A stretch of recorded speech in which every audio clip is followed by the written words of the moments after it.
Hello creators, welcome to Mahishmati studios. இன்னைக்கு celebrate சினிமால நம்ம பார்க்க போற படம் என்னன்னா 2003 வெளியாகி வணிக ரீதியா மிகப்பெரிய தோல்வியை சந்தித்து பட் விமர்சன ரீதியா இன்று வரை 20 வருடமா பாராட்டிக்கிட்டு இருக்க படம் சுந்தர் சி சார் டைரக்ஷன்ல கமல் சார் எழுதி நடிச்ச அன்பே சிவம். இந்த படம் வந்து பிளேன்ஸ், ட்ரெயின்ஸ் அண்ட் ஆட்டோமொபைல்ஸோட காப்பியா இந்த படம் ஏன் இன்று வரை பாராட்டப்பட்டுட்டே இருக்கு, இந்த படத்துல என்னென்ன தவறுகள் இருக்குன்னு பார்க்கலாம்.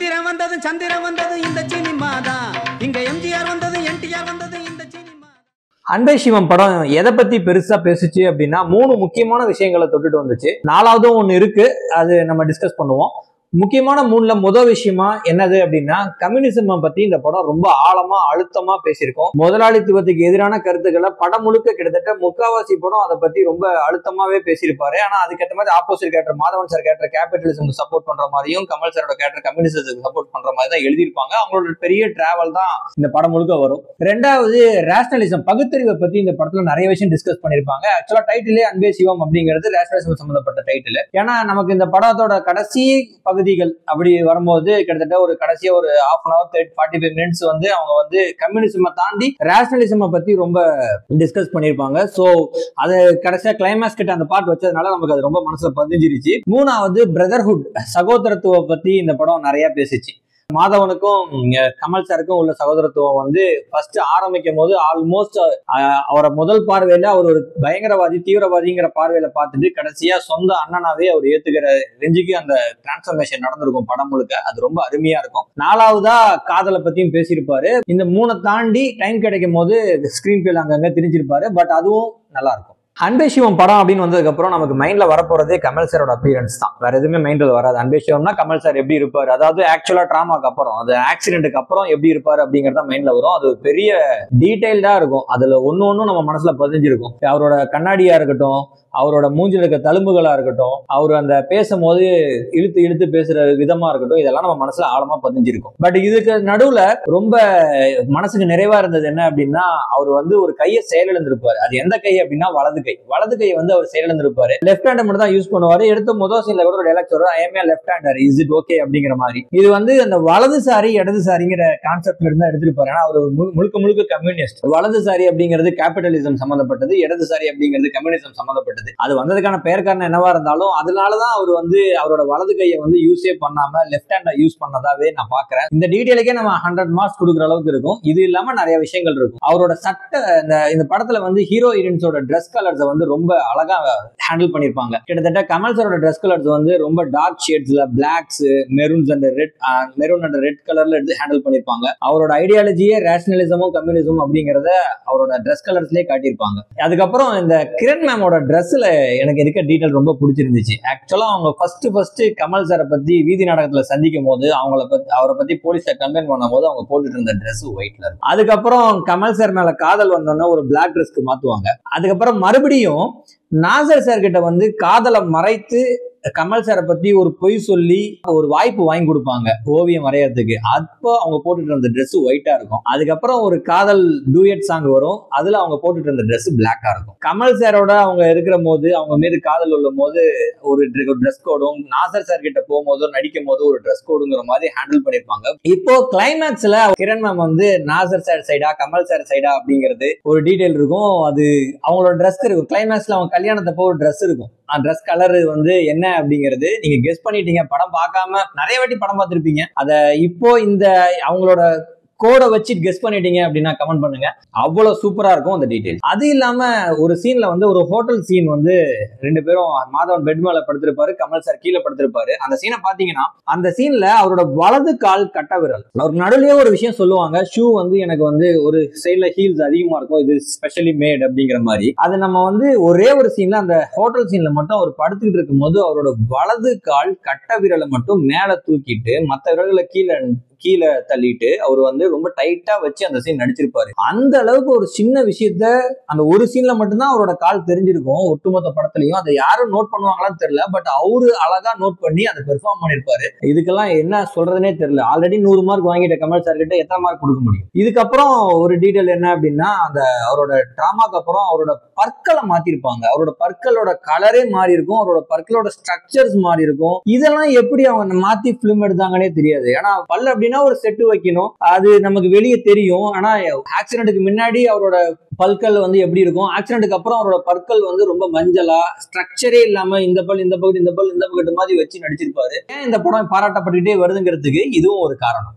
அடுத்ததா அந்த வீதி நாடக பாடல்ல அவரோட ஆரம்பிக்கும் போதே ஒரு பிளாக் ட்ரெஸ்ல ஆரம்பிப்பாரு. அவரோட வந்து ஒயிட் ட்ரெஸ்க்கு மாறுவாரு. வில்லனோட கேரக்டரை போர்ட்ரேட் பண்றதுக்காக வேஷம் மாத்திட்டு வரும்போது ஒரு சிம்பிளை ரிவீல் பண்ணுவாங்க. என்ன அப்படின்னா ஒரு டாலர் போட்டுட்டு 2 கோடு போட்டிருக்க சிம்பிள், அதுதான் கேபிட்டலிசம்கான சிம்பிள். அந்த சிம்பிளை அவங்க காட்டினது அந்த இடத்துல அவ்வளோ டீட்டெயிலா அந்த சிம்பிளை வச்சது வந்து எனக்கு ரொம்ப பிடிச்சிருந்துச்சு. அடுத்ததா இந்த ரேஷனலிசம் பத்தி படத்துல கடைசி 3/4 மணி நேரம் ரொம்ப நல்லாவே பேசியிருப்பாங்க, ரொம்ப ஆழமாவும் பேசியிருப்பாங்க, மனசை தொட்டு பேசியிருப்பாங்க. அந்த படம் இப்ப வந்திருந்தா கமல் சார் பல விமர்சனங்களுக்குள்ள இருப்பாரு. கிளைமேக்ஸ்ல அவர் நாசர் கூட பேசுற டைலாக்ஸ் எல்லாம் இன்னைக்கு அதை வெளியே ஒளிபரப்ப முடியுமா அப்படிங்கிறது எனக்கு தெரிஞ்சு தெரியல. அன்னைக்கு அது சக்சஸ்ஃபுல்லா வெளியே வந்ததே பெரிய சக்சஸ் அப்படிங்கிற மாதிரி தான் தெரியும். கடவுள் நம்பிக்கை உள்ளவங்க இல்லாதவங்களை தாண்டி அன்பு சார்ந்து அந்த டைலாக்ஸ் இருக்கிறது வந்து ரொம்ப மனசுக்கு தொடுதலா இருக்கும். அந்த படம் இத்தனை நாளா பேசப்படுறதுக்கான காரணங்கள்ல அதுவும் ஒண்ணு. இந்த படத்தோட ஆர்ட் டைரக்ஷனை பத்தி கண்டிப்பா பேசி ஆகணும். அவரோட கமல் சாரோட அந்த பிளாஷ்பேக் பார்ட்ஸ் எல்லாம் ரொம்ப சூப்பரா எடுத்திருப்பாங்க. அவ்வளோ டீடைல்ஸ் இருக்கும், எனக்கு ரொம்ப பிடிச்சிருந்துச்சு. ஆர்ட் டைரக்ஷனை பொறுத்த வரைக்கும் மிக மிக பாராட்டுகள் இந்த படத்துக்கு சேர்ந்தாகணும். அதிகமா பேசப்படாத ஒரு துறை அது சினிமால, பட் இந்த படத்துல அவங்களோட பாட்டு ரொம்ப அதிகமாவே இருந்துச்சு. அதுக்கப்புறம் மியூசிக்கை பொறுத்த வரைக்கும் 2 பாட்டு தான், அன்பே சிவங்கிற பாட்டும் இந்த காதல் பாட்டும். 2 பாட்டை பத்தி தான் பெருசா, வீதி நாடக பாடுகளை பத்தி பெருசா மையப்படுத்தாத படங்கள். பட் கேட்கும் போது பாடல்களை நம்ம பார்க்கும் போது ஸ்கிப் பண்ணாம போற அளவுக்கு அந்த பாடல்கள் அவ்வளவு சூப்பரா இருக்கும். பேக்ரவுண்ட் ஸ்கோரும் அவ்வளவு சூப்பரா இருக்கும். ஸோ அதுல ஒன்றும் எந்த விதமான குறையும் இல்லாம அட்டகாசமா இருக்கும். அன்பே சிவம் பிளேன்ஸ் ட்ரெயின்ஸ் அண்ட் ஆட்டோமொபைல்ஸோட காப்பியா அப்படின்னு பார்த்தோம்னா, பிளேன்ஸ் ட்ரெயின்ஸ் அண்ட் ஆட்டோமொபைல்ஸை பொறுத்த வரைக்கும் ஒரு 2 கேரக்டர், அதே மாதிரி கமல் சாரோட கேரக்டர் மாதவன் சாரோட கேரக்டர் மாதிரி 2 எக்ஸ்ட்ரீம்லி ஆப்போசிட் உள்ள கேரக்டர். இவர் வந்து ரொம்ப ப்ரொஃபஷனல் அப்படிங்கிற மாதிரி இருக்கும், அவர் ரொம்ப ப்ரொஃபஷனலை தாண்டி யாருக்கிட்டனாலும் ஜாலியா பேசிக்கிட்டே இருக்கிற மாதிரி கேரக்டர் இருக்கும். அந்த மாதிரி தான் இந்த இரிட்டேஷனை கொடுப்பாங்க ஃபர்ஸ்ட். அப்படியேப்பட்ட கேரக்டர்ல சுத்தமா அவர் கூட ஒரு வார்த்தை கூட பேசக்கூடாதுன்னு நினைக்கிற ஒரு கேரக்டர் தான் நீல் பேஜோட கேரக்டர். மாதவன் சார் அங்க எழுதுன மாதிரி இங்க எழுதியிருப்பாங்க. இந்த பக்கத்து கமல் சாரோட கேரக்டர் வந்து பேசிக்கிட்டே இருக்க கேரக்டர் மாதிரி எழுதியிருப்பாங்க. டெல் கிரிஃபித் அப்படின்னு அந்த கேரக்டரோட நேம் வச்சிருப்பாங்க. ஆனா கிளைமேக்ஸ்ல வரும்போது ஆஸ் யூஷுவல் 2 பேரும் ஒரு ஆல்மோஸ்ட் ஒரு பிரதர்ஹுட் ரேஞ்சுக்கு சேர்ந்துட்டு நம்ம வாழ்க்கையை டிராவல் பண்ணலாங்கிற மாதிரி கிளைமேக்ஸ் எழுதியிருப்பாங்க. இதுதான் பிளேன்ஸ் ட்ரெயின்ஸ் அண்ட் ஆட்டோமொபைல்ஸோட ஆணிவேர். இதுல அன்பே சிவம் காப்பியான்னு கேட்டோம்னா, மாதவன் சாரோட கேரக்டரும் கமல் சாரோட கேரக்டரோட பிரதர்ஹுட் பாட்டு மாறினதுக்கு ஒரு காரணம் இருக்கும். கமல் சாரோட ஒரிஜினல் ஃபேமிலின்னு ஒண்ணு கிடையாது, அவர் பொய் சொல்லிட்டாருன்னு கேட்டதுக்கு அப்புறம் தான் மாதவன் சாருக்கு பெரிய சிம்பத்தி வந்து கமல் சார் இனிமே நம்மளோட அண்ணன் அப்படின்னு முடிவு பண்ணுவாரு. அதே மாதிரி ஒரு சீன் இங்க இருக்கு. ஆனா கமல் சாரோட கேரக்டர் வந்து ஒரு ஃபேமிலியை பத்தி ஒரு பொய் சொல்லியிருப்பாங்க, அது இந்த கேரக்டர் கண்டுபிடிச்சதுக்கு அப்புறம் தான் டிராவல் பண்ணுவாங்க.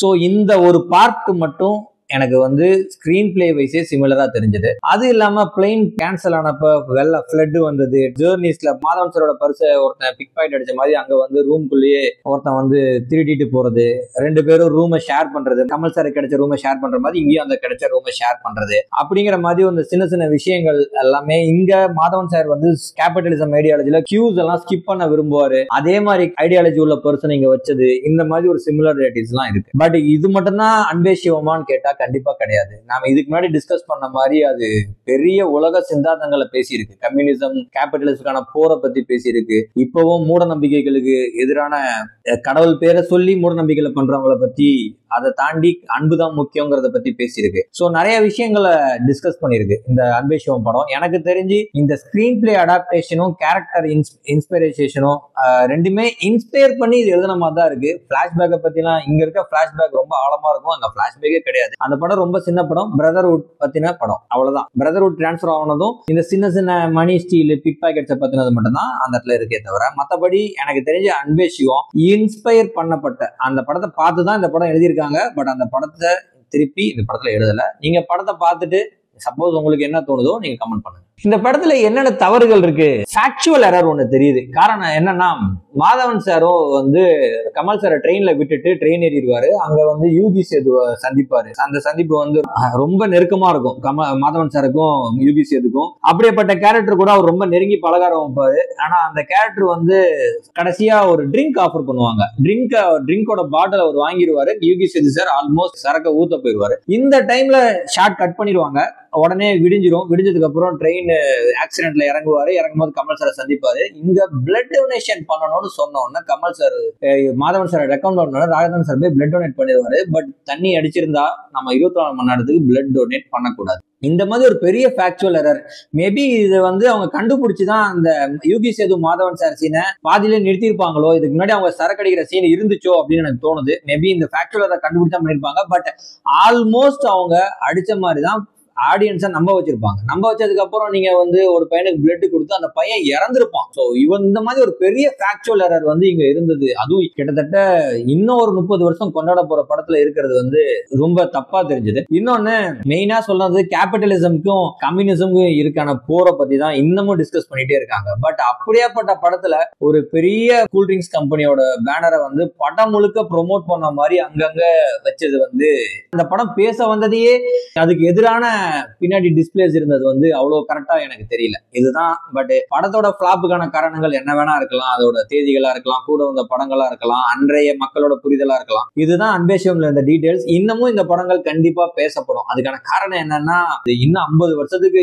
என்னைக்கெல்லாம் ஒரு கேபிட்டலிசம் தலை தூக்கி கம்யூனிசம் ஒடுக்கப்படுதோ, ஒரு தொழிலாளி அடக்கப்படுறானோ அன்னைக்கு வரைக்கும் அன்பே சிவம் படம் பேசப்படும். என்னைக்கெல்லாம் ஸ்பிரிச்சுவல் காரணமாக கடவுள் பேரை சொல்லி மூட நம்பிக்கைகள் எல்லாம் மத்தவனை அடிமைப்படுத்துதோ, மத்தவனை கஷ்டப்படுத்துதோ, அது வரைக்கும் அன்பே சிவம் படம் பேசும். இதுதான் அன்பே சிவம்.